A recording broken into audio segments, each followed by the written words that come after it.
नमस्कार विद्यार्थी मित्रांनो, मागील लेक्चरला आपण बुक कीपिंग अँड अकाउंटन्सी या विषयामध्ये सुरुवातीला आपण एकूण विविध प्रकरणे अभ्यासली. त्यामध्ये या ठिकाणी introduction of book keeping and accountancy, त्यानंतर तुमचं डबल एंट्रीचं meaning, fundamental of double entry and book keeping system, त्यानंतर जर्नल, लेजर, त्याचबरोबर पुढं या ठिकाणी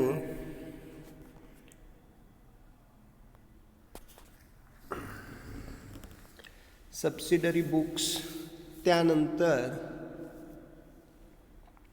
डेप्रिसिएशन अकाउंट, की जे डेप्रिसिएशन आपण फिक्स्ड असेटवरती चार्ज करत असतो. मागील दोन्ही तासाला आपण थेरी अभ्यासली की depreciation there are charge on fixed asset. Depreciation आपण फिक्स्ड असेटवरती चार्ज करत असतो आणि हे डेप्रिसिएशन चार्ज करत असताना लक्षात घ्या, आपल्याला मशिनरी, बिल्डिंग, फर्निचर, कॉम्प्युटर या विविध असेट विचारात घेऊन त्याच्यावरती डेप्रिसिएशन आपल्याला चार्ज करायचं आहे.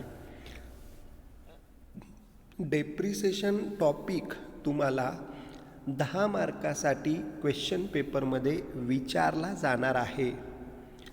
तर सर्व विद्यार्थ्यांनी डेप्रिसिएशन टॉपिकची तयारी व्यवस्थित करणं अपेक्षित आहे. आता यामध्ये तुम्हाला 2 अकाउंट तयार करायचे आहेत. की पहिला अकाउंट तुमचा असणार आहे फर्निचर अकाउंट. हे तर बघा दिलेलं आहे, प्रिपेअर फर्निचर अकाउंट आणि डेप्रिसिएशन अकाउंट. डेप्रिसिएशन म्हणजे घसारा, झीज होणे. एखादी असेट आपण सारखी वापरत असेल तर ती वापरल्यानंतर जी काही झीज होणार आहे त्या झीजसाठी आपण त्या असेटवरती डेप्रिसिएशन चार्ज करत असतो. मग ते चार्ज करत असताना या ठिकाणी तुम्हाला ते 5%, 10%, 15%, 20% ते टक्के तुम्हाला प्रॉब्लेममध्ये दिलेले असतात.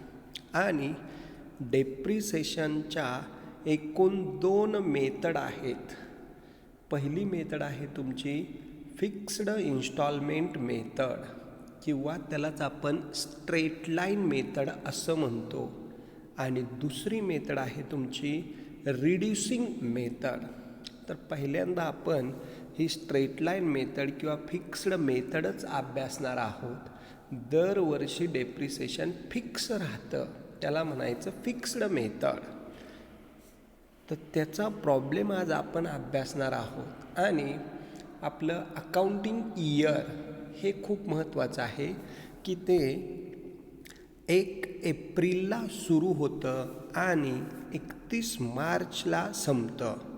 तर 1 एप्रिल ते 31 मार्च हे 12 महिने खूप महत्त्वाचे आहेत, लक्षात घ्या. चला तर मग आता या ठिकाणी आपण या पहिल्या प्रॉब्लेमला सुरुवात करू.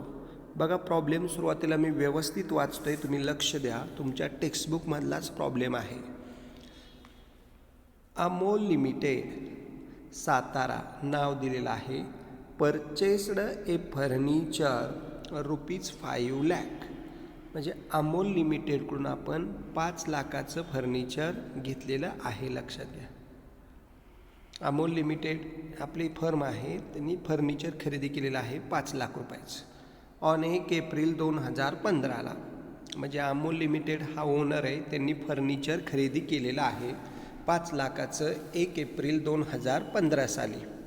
आता फुल स्टॉप देऊन पुढं काय सांगितलेलं आहे बघा. Depreciation is charged at 10% on fixed instalment method. म्हणजे डेप्रिसिएशन चार्ज करत असताना ते फिक्स्ड इन्स्टॉलमेंट मेथडनुसारच चार्ज करणं अपेक्षित आहे. पुढं दिलेलं आहे बघा.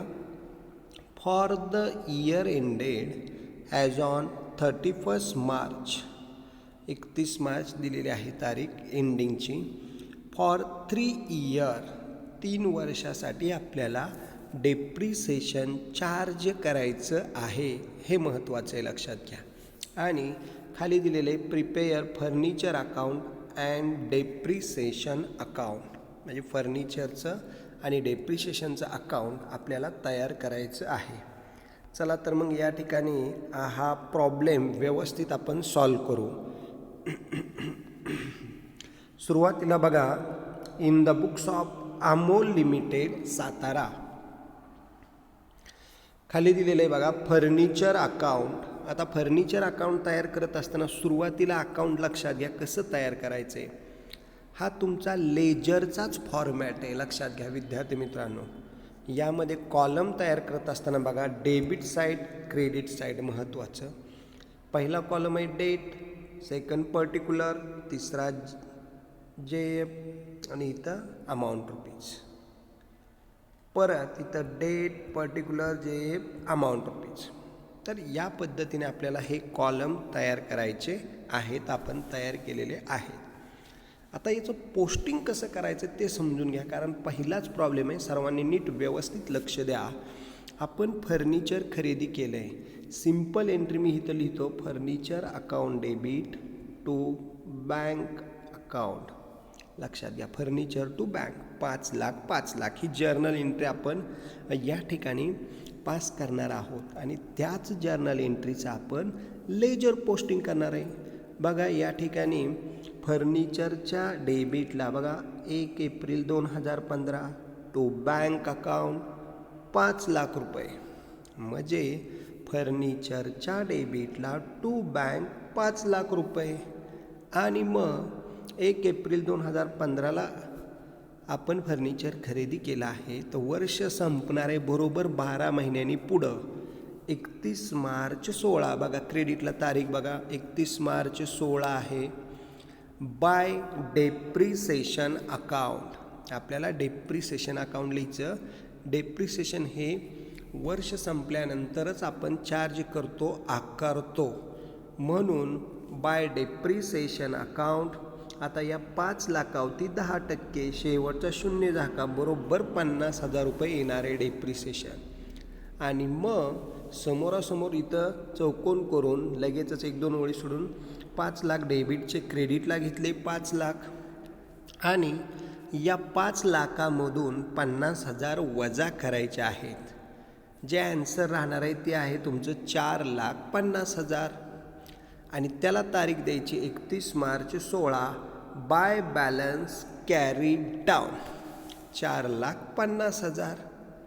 आणि तेच लक्षात घ्या, पुढं 1 दिवस जाऊन पुढच्या वर्षी ते ब्रॉड डाऊन करायचे. फक्त 1च दिवस पुढं जायचं. बघा डेबिटला 1 April 16 to balance brought down 4,50,000. म्हणजे डेबिटला ब्रॉड डाऊन आहे, क्रेडिटला आपण कॅरी डाऊन करत असतो, लक्षात घ्या. मग 1 एप्रिल 2016ला ब्रॉड डाऊन केला आपण 4,50,000. आता परत डेप्रिसिएशन क्रेडिटला चार्ज करायचं. 1 एप्रिल 16ला चालू झाले, मग नंतर 31 मार्च 17ला संपलं. बाय डेप्रिसिएशन, डेप्रिसिएशनची अमाऊंट येणार आहे 50,000, कारण मेथड कोणती आहे, फिक्स्ड मेथड आहे. तिथं डेप्रिसिएशन 50,000च आपण या ठिकाणी आकारणार आहोत, चार्ज करणार आहोत. मग डेबिटचे 450, क्रेडिटला घेतले 450, त्यातनं 50 गेले, फरक आला 4,00,000 रुपये. त्याला परत तारीख 31 March 17. By balance carried down, by balance carried down 4,00,000. आणि मग तीच इकडं डेबिटला ब्रॉड डाऊन करायचं 1 एप्रिल 17ला टू बॅलन्स ब्रॉड डाऊन 4,00,000 रुपये. लक्षात घ्या, टू बॅलन्स ब्रॉड डाऊन 4,00,000 रुपये. आणि मग 1 एप्रिल 17ला ब्रॉड डाऊन केले, मग ते वर्ष संपणार आहे कधी बघा 31 मार्च 18ला. बाय डेप्रिसिएशन अकाउंट, फिक्स्ड मेथडनुसार 50,000 रुपये डेप्रिसिएशन. आणि मग या 4,00,000तून डेबिटचे 4,00,000, क्रेडिटला घेतले आपण 4,00,000. दिसत असेल तुम्हाला इथं क्रेडिटला 4,00,000 रुपये आहेत. हे डेबिटचे 4, क्रेडिटला घेतले 4. या 4,00,000तून 50 गेले, 3,50,000. त्याला येणार आहे 31 March 18 by balance carried down 3,50,000 आणि मग तेच 1 एप्रिल 2018ला टू बॅलन्स ब्रॉट डाऊन 3,50,000. तर या पद्धतीने लक्षात घ्या, एकदाच आपण लिहिलं टू बँक आणि नंतर क्रेडिटला 31 मार्चला by depreciation by balance carried down, तोच इकडं ब्रॉट डाऊन केला, परत by depreciation by balance carried down, परत ब्रॉट डाऊन केलेला आहे, परत by depreciation by balance carried down आणि मग सगळ्यात शेवटी ब्रॉट डाऊन. तर अशा प्रकारे आपण फर्निचर अकाउंट तयार करून सुरुवातीला या ठिकाणी फर्निचर अकाउंटला डेबिटला आणि क्रेडिटला, डेबिटला आपण परचेस लिहायचे आणि क्रेडिटला डिप्रिसिएशन चार्ज करायचे. तर या प्रकारे आपण पोस्टिंग करून पहिलं अकाउंट फर्निचर अकाउंट आपण अभ्यासलं. आता दुसरं अकाउंट आपण अभ्यासणार आहोत ते आहे डेप्रिसिएशन. हे तर डेप्रिसिएशन अकाउंट फार सोपं आहे, लक्षात घ्या. ते पण सेम तसंच करायचे तयार लेजर फॉर्मॅटमध्येच. डेबिट साईड, क्रेडिट साईड, मध्यभागी डेप्रिसिएशन अकाउंट आहे. डेट पहिला कॉलम, दुसरा पर्टिक्युलर्स JF अमाऊंट रुपीज, परत date particular JF amount rupees. तर यामध्ये फक्त काय लक्षात घ्या, डेप्रिसिएशनला इथं डेप्रिसिएशनला 3 वेळा फर्निचर लिहायचं आहे. इथं मशिनरी आलं आहे, ते फर्निचर टाकायचं आहे आणि 3 वेळा बाय प्रॉफिट लॉस लिहायचं आहे. लक्षात घ्या, कारण आपण डेप्रिसिएशनचा बॅलन्स प्रॉफिट लॉसला पाठवत असतो. आपण डेप्रिसिएशनचा बॅलन्स P&Lला आपण पाठवतो, ट्रान्सफर करतो. मग आता लक्ष द्या की इथं हे फर्निचर अकाउंट आहे, लक्षात घ्या. याचं पोस्टिंग मी तुम्हाला सांगतो, लक्षात घ्या.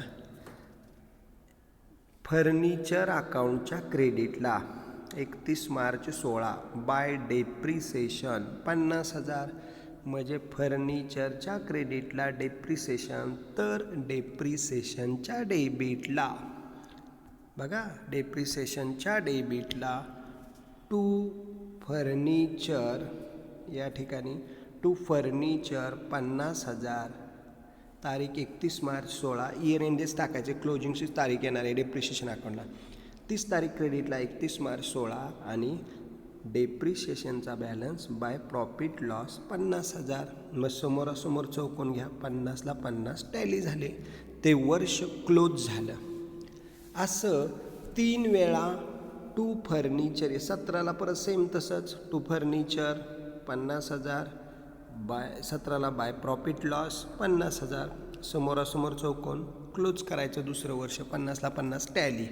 कारण डेप्रिसिएशन अकाउंटचा फरक निघणार नाही. जेवढा आपण फर्निचरवर चार्ज करतोय तेवढं सगळं डेप्रिसिएशन आपण प्रॉफिट लॉसला ट्रान्सफर करत असतो, त्यामुळे इथं डिफरन्स येणार नाही, लक्षात घ्या.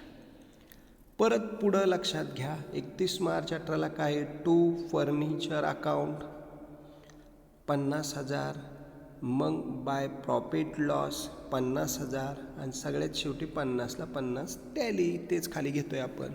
म्हणजे 3 वेळा फर्निचर लिहायचे, लक्षात घ्या, आणि 3 वेळा by profit and loss account लिहायचे, लक्षात घ्या. 50,000 50,000 इतकं सोपं तुमचं डेप्रिसिएशन अकाउंट आहे. 3 वेळा फर्निचर, 3 वेळा प्रॉफिट लॉस, तारीख तर क्लोजिंगचीच टाकायची, रक्कम तर 50-50च येणार आहे. एक कोळ सोडून समोरासमोर चौकोन क्लिअर करून ते क्लोज करायचं अकाउंट, ते वर्ष क्लोज करायचं आणि 50ला 50 ते टॅली होणार आहे. तर अशा प्रकारे हे आपलं पहिलं जे आपलं अकाउंट आहे, लक्षात घ्या.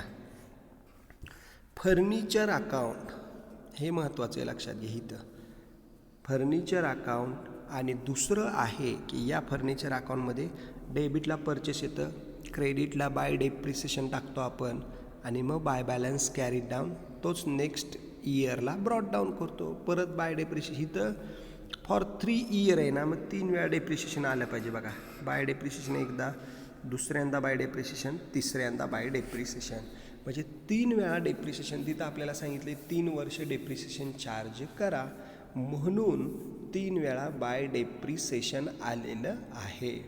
आणि जेवढं कॅरीड डाऊन तेवढंच नेक्स्ट इयरला नेक्स्ट एक दिवस पुढं जाऊन वर्ष तेच फक्त एकच दिवस पुढं जायचं आहे आणि ती ब्रॉडडाऊनची तारीख येणार आहे. म्हणजे जेवढं कॅरी डाऊन तेवढंच ब्रॉडडाऊन. अशा प्रकारे हे फर्निचर अकाउंट व्यवस्थित आपण क्लोज केलेला आहे. त्याचा बॅलन्स डेप्रिसिएशनला पाठवलेला आहे आणि मग कॅरीड डाऊन ब्रॉड डाऊन करायचं आहे. आणि मग दुसरं अकाउंट आपलं तिथं फार सोपं आहे. डेप्रिसिएशन अकाउंट आहे. 3 वेळा इथं फर्निचर लिहायचं आहे, लक्षात घ्या. आणि 3 वेळा by profit and loss account लिहायचं आहे, कारण डेप्रिसिएशनचा बॅलन्स प्रॉफिट लॉसला पाठवत असतो आपण, लक्षात घ्या. रक्कम सेम ती जेवढी फर्निचरला चार्ज केली 50,000 तेवढीच प्रॉफिट लॉसला 50 पाठवणार आहे. आणि मग समोरासमोर अकाउंट क्लोज करून लगेच ते वर्ष क्लोज करून आपण डेप्रिसिएशनचा बॅलन्स प्रॉफिट लॉसला ट्रान्सफर करणार आहे. आता परीक्षेमध्ये तुम्हाला लक्षात घ्या की हे फर्निचर अकाउंट 6 मार्कासाठी विचारतील, 5 मार्कासाठी विचारतील आणि मग डेप्रिसिएशन अकाउंट एक 3-4 मार्कासाठी विचारलं जाईल. तर अशा प्रकारे आपल्याला हे फर्निचर आणि डेप्रिसिएशन अकाउंट तयार करून क्लोज करून व्यवस्थित त्याचा बॅलन्स या ठिकाणी आपल्याला प्रॉफिट लॉसला सेंड करायचा आहे. आता तुम्ही काय करा, लक्षात घ्या. हा प्रॉब्लेम पहिला व्यवस्थित तुमच्या नोटबुकमध्ये लिहा आणि दोन्ही अकाउंट तयार करा, फर्निचर अकाउंट आणि डेप्रिसिएशन अकाउंट. आणि व्यवस्थित त्या फर्निचर आणि डेप्रिसिएशन अकाउंटला पोस्टिंग करा. आणि या ठिकाणी या पहिला प्रॉब्लेम व्यवस्थित तुम्ही सॉल्व करायचा आहे. जरी कुणाला काही शंका असतील तरी लक्षात घ्या. प्रॉब्लेम परत एकदा ऐका, लक्षात घ्या. ह्यात महत्त्वाचं आता सांगतो आहे मी. फर्निचर आपण परचेस केलेलं आहे 5 लाखाला, हे महत्त्वाचं. 1 एप्रिल 15ला घेतलं आहे. डेप्रिसिएशन 10% दरवर्षी 31 मार्चला चार्ज करायचे. मेथड कोणती? फिक्स्ड आहे, म्हणून 50,000 दरवर्षी डेप्रिसिएशन येतं आहे. आणि किती वर्षांसाठी? 3 इयर, म्हणून 3 वेळा बाय डेप्रिसिएशन आलं आहे बघा दरवर्षी 16, 17 आणि 18 साली 31 मार्च. आणि कोणते अकाउंट तयार करायचे? तर फर्निचर आणि डेप्रिसिएशन, जे की आपण खाली ॲन्सरमध्ये furniture account it is and fixed asset आहे, जीज होती फर्निचरची, म्हणून ती रक्कम जी बाजूला काढून ठेवली जाते दरवर्षी नफ्यामधून त्याला म्हणायचं डेप्रिसिएशन. आणि डेप्रिसिएशनचे या ठिकाणी लक्षात घ्या, फर्निचर अकाउंटला सुद्धा डेबिटला या ठिकाणी फर्निचर अकाउंटच्या डेबिटला परचेस येतं, लक्षात घ्या. टू बँक किंवा टू कॅश लिहा. इतर रक्कम 5 लाख आहे, अमाऊंट मोठी आहे म्हणून टू बँक लिहायचं, लक्षात घ्या. बँके थ्रू व्यवहार करायचे. टू कॅश लिहिलं तरी बरोबर आहे, फर्निचर टू कॅश किंवा फर्निचर टू बँक, दोन्हीचा अर्थ एकच आहे. आणि मग by depreciation by balance carry down, तोच ब्रॉड डाऊन. परत by depreciation by balance carry down, परत तो ब्रॉड डाऊन. 31 मार्चला परत by depreciation by balance carry down, आणि तो नेक्स्ट इयरला इथं ब्रॉड डाऊन केला तरी चालेल 4थ्या वर्षी, किंवा तसंच ठेवलं तरी चालेल कॅरी डाऊन.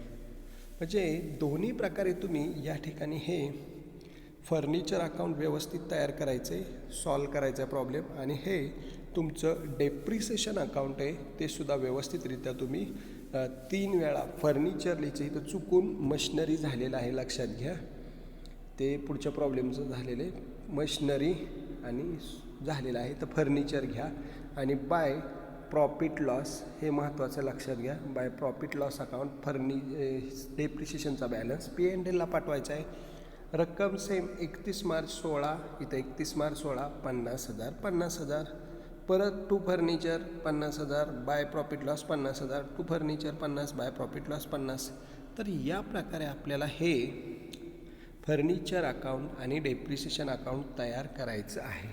ठीक आहे, तुम्ही हा प्रॉब्लेम तुमच्या नोटबुकमध्ये सॉल्व करा. काही शंका असतील तर विचारा. थँक्यू. राहिलेला प्रॉब्लेम आपण पुढचे प्रॉब्लेम नंतर ताच्या लेक्चरला आपण अभ्यासणार आहोत. परंतु सर्वांनी प्रॅक्टिस करा, झालेले टॉपिक झालेले प्रॉब्लेम अभ्यासा आणि कुणाला काही शंका असतील तर विचारा.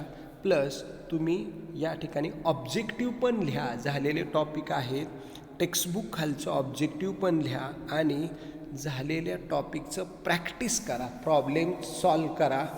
काही शंका असतील तर विचारा. ठीक आहे, थँक्यू, धन्यवाद.